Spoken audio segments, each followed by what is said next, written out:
ETF index mutual funds నేర్చుకుని stock మార్కెట్లో రాణించాలనుకుంటున్నారా? వెంటనే ఈ నెంబర్కి కాల్ చేయండి.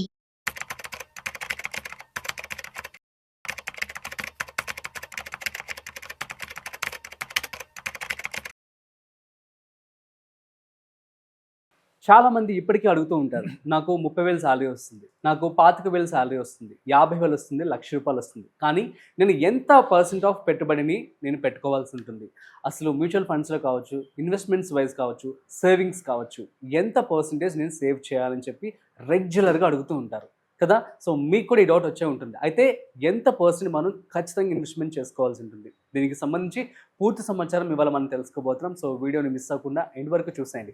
అయితే వీటి గురించి మనతో చెప్పడానికి మనతో ఉన్నారు ఫైనాన్షియల్ ఎక్స్పర్ట్ గిరిబాబు గారు. వారి మాటల్లోనే అడిగి తెలుసుకుందాం. హాయ్, హలో, నమస్తే, వెల్కమ్ టు సుమన్ టీవీ. నేను మీ Rajiv Pasupuleti. So let's start.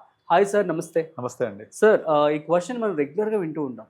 చాలామంది కూడాను మాకు శాలరీ వస్తుంది, ఎంత % మేము ఇన్వెస్ట్మెంట్ చేయాలి అని చెప్పి అడుగుతూ ఉంటారు. సో మనం 30, 20, 50 రూల్ చెప్తూ ఉంటాము. Still lot of people have confusion. ఇదంతా పక్కన పెట్టేసి ఎంత % ఆఫ్ మనీని మనము ఇన్వెస్ట్మెంట్ చేయాల్సి ఉంటుంది? మనం నార్మల్గా ఇంతకుముందు కూడా చాలా వీడియోస్లో చేసాం. Exactly. 50, 30, 20. 50% is for basic needs spend చేయాలి. 20% ఈజ్ లయబిలిటీకి మీరు చేసే పేమెంట్ కానీ, లేదు అంటే లగ్జరీ ఐటమ్స్ కోసం కానీ, లేకపోతే డే టు డే మనకు పిల్లల ఫీజు అవ్వచ్చు, లేకపోతే ఇంకోటి అవ్వచ్చు, అట్లా 30%. బట్ మ్యాండేటరీ 20% అనేది సేవింగ్స్కి వెళ్ళిపోవాలి. సేవింగ్స్ అంటే నథింగ్ బట్ ఇన్వెస్ట్మెంట్. దాన్నే 50, 30, 20 రూల్ చెప్తూ ఉంటాం. అయితే ఇప్పుడు మీరు అడిగిన క్వశ్చన్కి straight answer at least not less than 20%. Okay, 20% పెట్టుబడి పెట్టాలి. కనీసం తక్కువ 15 అయినా మినిమం ఉండాల్సిందే. But 20% is ideal. ఎందుకు ఐడియల్ అంటే, నార్మల్గా ఒకప్పుడు మన ఫాదర్స్ రిటైర్ అయినప్పుడు వాళ్ళ ఏజ్ ఎంత, ఏజ్ ఆఫ్ రిటైర్మెంట్ అరౌండ్ 60+ కదా. 60, 61, 62, కొన్ని డిపార్ట్మెంట్స్ 65 వరకు ఉండేది పెద్ద డిపార్ట్మెంట్స్లో. సో 60 years క్యాజువల్ తీసుకోవచ్చు. కానీ ఇప్పుడు రిటైర్మెంట్ ఏజ్ ఎంత అయిపోయింది? ఆల్మోస్ట్ 50. అంటే ఆ రిటైర్మెంట్ కాదు, సాఫ్ట్వేర్ ఎంప్లాయీస్ 45 to 50 లోపే. మనం ఇప్పుడు వర్క్ చేసిన బ్రదర్స్ గురించి మాట్లాడుకుంటే ఎవరు కూడా మీరు 50 వరకు ఉంటారంటే 50 years అమ్మ అప్పటిదాకా నేను చేయలేను, సో పైన బట్ట కింద పొట్ట పెరిగిపోతుంది నాకు. ప్లస్ అది రెండు కాకుండా మా జాబ్స్ కూడా చాలా డోటమ్స్లో ఉన్నాయి. సో మళ్ళీ ఇప్పుడు రీసెంట్గా TCS 12,000 జాబ్స్ లే ఆఫ్ చేసింది. అది బయటికి కనిపించేది, కనపడకుండా ఇంకా చాలా జరుగుతున్నాయి లోపల. A technology is disrupting our jobs. మేము ఆల్రెడీ ఇన్ని సంవత్సరాల నుంచి ఒక టెక్నాలజీ నేర్చుకొని దాన్ని వర్క్ చేస్తున్నాం. మా డొమైన్ అంతా వేరే. సడన్గా కొత్త డొమైన్ నేర్చుకుంటే మేము నేర్చుకోలేకపోవచ్చు. ఆ డొమైన్ చేంజ్ అనేది అంత ఈజీ కాదు. అలా కూడా మా జాబ్స్ ప్రాబ్లమ్స్ ఉంటాయి. కంపెనీస్ ఎప్పుడు కాస్ట్ కటింగ్ ఆలోచిస్తూ ఉంటాయి. ఇప్పుడు ఒక 3 lakhs ఇచ్చి ఒక ఎంప్లాయ్ పెట్టే బదులు ఆ 3 lakhs ఇస్తే 4 ఎంప్లాయీస్ దొరుకుతారు వాళ్ళకు. సో అట్లా ఆలోచిస్తుంటాయి కాస్ట్ కటింగ్. కనుక మేము 50 తర్వాత రిటైర్మెంట్ అనేది ఎక్స్పెక్ట్ కూడా చేయలేము. 45, 50 మధ్యనే అయిపోవాలి. రైట్, అంటే తగ్గింది కదా మన రిటైర్మెంట్ ఏజ్ అనేది. అంటే వర్కింగ్ స్పాన్ తగ్గిపోయింది కదా. ఈ వర్కింగ్ స్పాన్ తగ్గడం ఒకటే కాదు. ఇదివరకు మన పేరెంట్స్ 60కి రిటైర్ అయ్యి వాళ్ళ లైఫ్ స్పాన్ 70+, 75 మ్యాక్స్. ఇప్పుడు లైఫ్ స్పాన్ ఏమో 80 వరకు వచ్చేసింది. Because of improved health conditions, improved health consciousness 80 వరకు వెళ్ళింది. జాబ్ చేసేదేమో 60 నుంచి 45, 50 పడిపోయింది. అంటే మనము post retirement you're going to leave for 30 years, not less than 30 years. మనం 30 years ఉన్నామంటే మన వైఫ్ కూడా మనతో పాటు ఉంటారు. అండ్ పిల్లల మీద డిపెండ్ అయ్యే పరిస్థితి లేదు. ఇప్పుడు ఇన్ని మారిపోయాయి. ఒకప్పుడు ఉమ్మడి కుటుంబాలు, ఒకరు పని చేయకపోయినా మిగతా కుటుంబంలో వాళ్ళు కేర్ తీసుకునేవాళ్ళు. ఇప్పుడు అలా పరిస్థితి లేదు. ఓన్లీ న్యూక్లియర్ ఫ్యామిలీస్, నేను, వైఫ్, పిల్లలు. సో అప్పుడు పిల్లలకి జాబ్ వచ్చి పెళ్ళి లేకపోతే మళ్ళీ ఉండేది నేను, వైఫ్ ఇద్దరమే. సో నాకు సపోర్ట్ అంటే ఎక్కడి నుంచి లేదు. మరి అప్పుడు నేను గుడ్ ఓల్డ్ డేస్ లాగా 10% సేవ్ చేస్తా, 15% సేవ్ చేస్తా అంటే వర్కౌట్ కాదు. మీకు సేవ్ చేసే టైం స్పెండ్ తగ్గిపోయింది. దీనికి ఎగ్జాంపుల్, ఒకప్పుడు మన పేరెంట్స్ LIC పాలసీ సైన్ చేయమంటే కొత్తగా జాబ్ రాగానే 25 years, 30 years పెట్టుకునేవాళ్ళు. వాళ్ళ 30 years ఆఫ్ ఎంప్లాయీ జాబ్ లైఫ్లో, అంటే లైక్ 28, 30కి జాబ్ వస్తే వాళ్ళు మరో 30 వరకు పెట్టుకునేవాళ్ళు. అలా 30 years పాటు నింపాలి కడుతూ వెళ్ళిపోయేవాళ్ళు. ఇప్పుడు మీరు అడగండి ఎవరైనా సాఫ్ట్వేర్ వాళ్ళని 25 years పాలసీ సైన్ చేయండి అంటే ఇంపాసిబుల్. వాళ్ళ జాబే గ్యారంటీ లేదు. అవునా? అప్పటి రోజుల్లో అందరూ ఆలోచించకుండా చక్కగా సైన్ చేసేవాళ్ళు. మీరు LIC పాలసీ మెచ్యూర్ అవుతున్నాయి ఇప్పుడు. అడగండి మెచ్యూర్ అయ్యే వాళ్ళందరికీ కూడా 1995, 96, 90s, 95, 90 వాళ్ళ పాలసీస్ ఇనిషియేట్ చేసిన వాళ్ళు ఇప్పుడు మెచ్యూర్ అవుతున్నాయి 30 years తర్వాత. లేదా 2000లో స్టార్ట్ చేసిన వాళ్ళు 25 yearsకి మెచ్యూర్ అవుతున్నాయి చాలా పాలసీస్. ఇప్పుడు చేయమని చూద్దాం. 25 years టర్మ్ పాలసీ పెట్టుకుంటారు, విచ్ ఇస్ లైఫ్ సేవింగ్ లాగా. అది ఏదైనా రిస్క్ జరిగితే కుటుంబానికి ఆర్థిక భద్రత అవి ఉంటాయి. Other than term policies, endowment కానీ యూలిప్స్ కానీ 20-25 years ఎవరు చేయట్లేదు అసలు. ఎందుకు చేయట్లేదు అంటే నా జాబ్ గ్యారెంటీ లేదు. ఇలాంటి నేపథ్యంలో మీరెంత సేవ్ చేయాలి for your future? Compulsory 50-30-20 rule follow అవ్వాల్సిందే. అందులో 50% ఏమో బేసిక్ నీడ్స్, కూడు గూడు గుడ్డ, తర్వాత మేజర్ థింగ్స్కి వెళ్ళిపోవాలి. కొంత నేను నా లైఫ్ ఎలివేట్ అవ్వాలి, ఈఎంఐస్ ఏమైనా ఉంటే పే చేసుకోవాలి, తర్వాత కొంచెం హెల్త్ ఇన్సూరెన్స్ పే చేయాలి, తర్వాత మా పేరెంట్స్కి ఏమైనా అవసరం ఉంటే ఇవ్వాలి. ఈ 30% వెళ్ళిపోతాయి.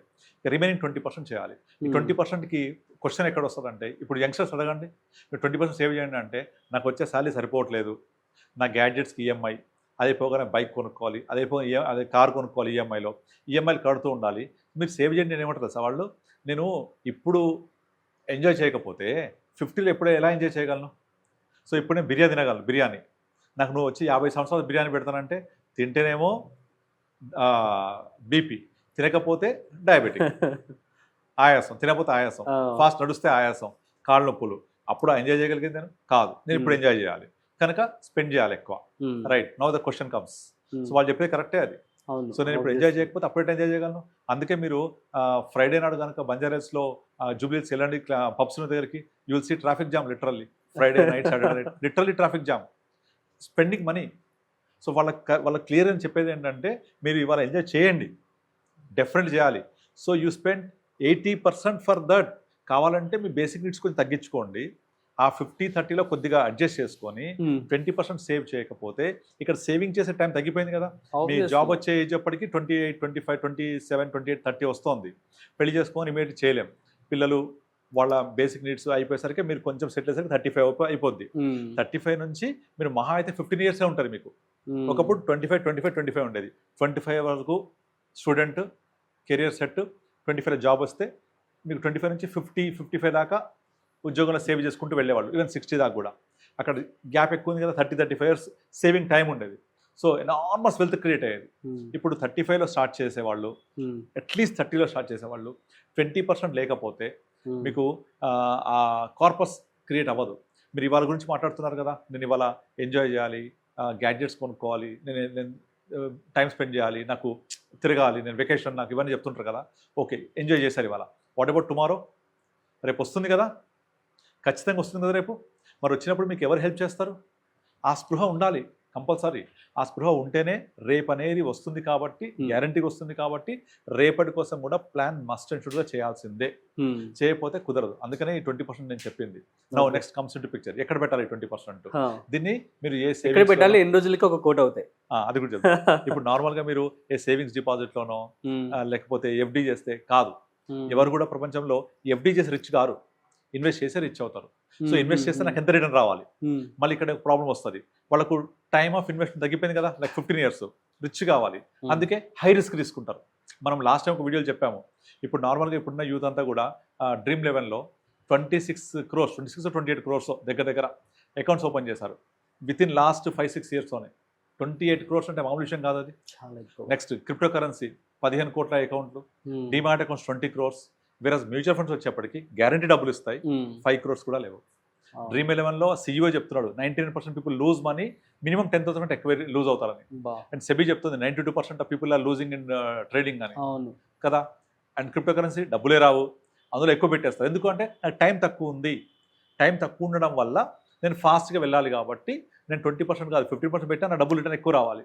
సో నా రిటైర్మెంట్ ఫాస్ట్ అవ్వాలి. అవుతుందా అట్లా? దూరం ఎక్కువ ఉంటే త్వరగా స్టార్ట్ అవ్వాలి. అంతే దూరం ఎక్కువ ఉంది కదా అని ఫాస్ట్గా వెళ్తే బోర్ల పడతాం. అవునా? దూరం ఎక్కువ ఉంది కదా అని ఫాస్ట్గా వెళ్ళాలని ఫాస్ట్గా వెళ్తే యాక్సిడెంట్ కూడా అవుతాయి. అదే దూరం ఎక్కువ ఉంటే ఏం చేయాలి? త్వరగా బయలుదేరాలి. అంటే మనము ఇన్వెస్ట్మెంట్ అనేది ఎర్లీ టైంలో స్టార్ట్ చేయాలి. మేబీ 15-20% స్టార్ట్ చేసి టైం ఇవ్వాలి దానికి. ఆ టైం లేదు నా దగ్గర, క్విక్గా అవ్వాలి అంటే డెఫినెట్లీ అవ్వదు, బోర్ల పడతాం. ఇక్కడ ఇంకొకటి చాలామందికి అర్థం కాని విషయం ఏంటంటే, వాళ్ళు 10 yearsలో ఏం మిరాకిల్స్ చేయగలుగుతారో అది పక్కన పెట్టి 1 yearలో ఏం చేయలేరో దాని గురించి ట్రై చేస్తూ ఉంటారు.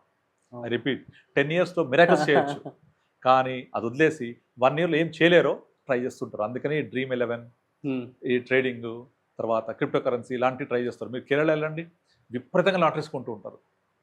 లీగల్ కాబట్టి ఇక్కడ విపరీతం. అక్కడ ఒక్కళ్ళు కూడా లాటరీ గెలిచిన పాపాన పోరు. మీకు క్యాసినోకి వెళ్ళండి, ఆ టేబుల్ ఓనరే గెలుస్తాడు తప్ప Hmm. ఆడేవాడు ఎవడు గెలవడు. అయ్యో. పేకాట కూడా అదే. ఏంటంటే ఇక్కడ ఇమీడియట్ గ్రాటిఫికేషన్, డబ్బులు రావాలి, ఇమీడియట్ రావాలి, టైం లేదు నాకు, క్విక్గా వెళ్తే రాదు, పడతాం మనం, డబ్బులు పోగొట్టుకుంటాం. Yeah. టైం తీసుకోండి. Hmm. సో దీనికి ఒక రిటర్న్స్ ఎంత రావాలి, టైం ఇవ్వాలి, ఒక థంబ్ రూల్ చెప్తాను. మన దగ్గర ఒక 1 lakh ఉన్నాయి అనుకోండి, మీకు 2 ఆప్షన్స్ చెప్తాను నేను. ఒకటి ఎఫ్డి చేయండి. For example state bank of India, you get 6%, కానీ చాలా తక్కువ, సరిపోదు. సో ఎఫ్డి చేయను, నేను లెండింగ్ చేస్తాను, మనీ లెండింగ్. ఎంత? 24%, అంటే 2 రూపీస్ ఇంట్రెస్ట్. బట్ ఎంత రిస్క్ అందులో? చాలా రిస్క్. Risk. ఇది వద్దు, 24% మనీ లెండింగ్ రిస్క్ వద్దు, 6% ఎఫ్డి చాలా తక్కువ వద్దు. Hmm. Make it average 24 + 6 30 by 2 15. ఈ 15% అనేది higher side of Hmm. Risk full and risk free. So 15%. ఈ 15 అంటే చాలా మందికి ఎందుకు చెప్తున్నానంటే అసలు ఎంత రిటర్న్ రావాలి నాకు అనేది కూడా తెలియదు, ఎంత వస్తే బెటర్ కూడా తెలియదు. సో ఈ 15% అనేది మనం సాధించగలిగితే, which is the higher side of risk full 24%, which is not advisable, risk free 6% FD, which is not advisable.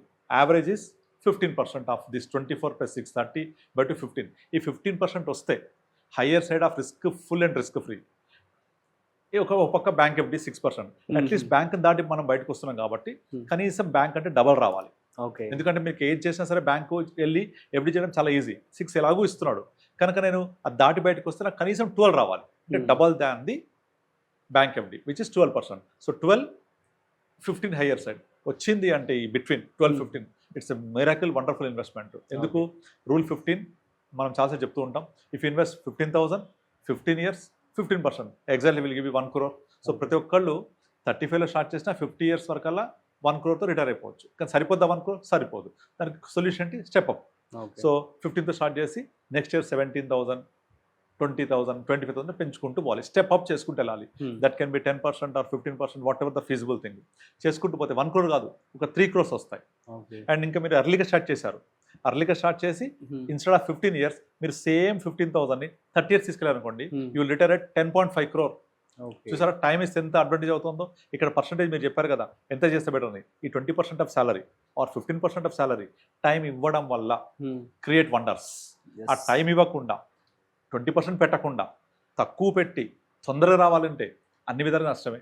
So time ఇవ్వండి, 15-20% సేవ్ చేయండి, 15% వచ్చేలాగా ఇన్వెస్ట్ చేయండి. ఎక్కడ వస్తుంది? The only one is mutual fund. So mutual fund పెట్టడం వల్ల మీకు over period of time 15 1 crore, లేదా 15 30 years 10.5 crore, లేదా step up again 3 to 4 crores, beating inflation, retirement corpus, children education, children marriage, vacation, ఇల్లు కొనుక్కోవడం అన్నిటికీ సెట్ అయిపోతుంది. Time, money, 15%. So wonderful combination. Super sir, thank you so much. So guys మీ అందరికి అర్థమైంది కదా, మరి మీకు వచ్చేటువంటి శాలరీలో అరౌండ్ 15 to 20%. సో 20% పెట్టుకున్నట్లయితే మీకు ఎటువంటి రిస్క్ కూడా ఉండదన్నమాట. సో కాబట్టి చాలా చక్కగా మీరు ఇన్వెస్ట్మెంట్ చేసుకోవచ్చు. ఫర్ 15 years పాటు కనుక ఇన్వెస్ట్మెంట్ చేసుకున్నట్లయితే మీకు ఎక్కువ రిటర్న్స్ అయితే రావడం జరుగుతుంది. That's it. మరొక ఇంట్రెస్టింగ్ కాంటెంట్తో మళ్ళీ కలుద్దాం. అంతవరకు చూస్తూనే ఉండండి Suman TV. This is Rajiv signing off. Video నచ్చినట్లయితే like, share and subscribe. Thanks for watching.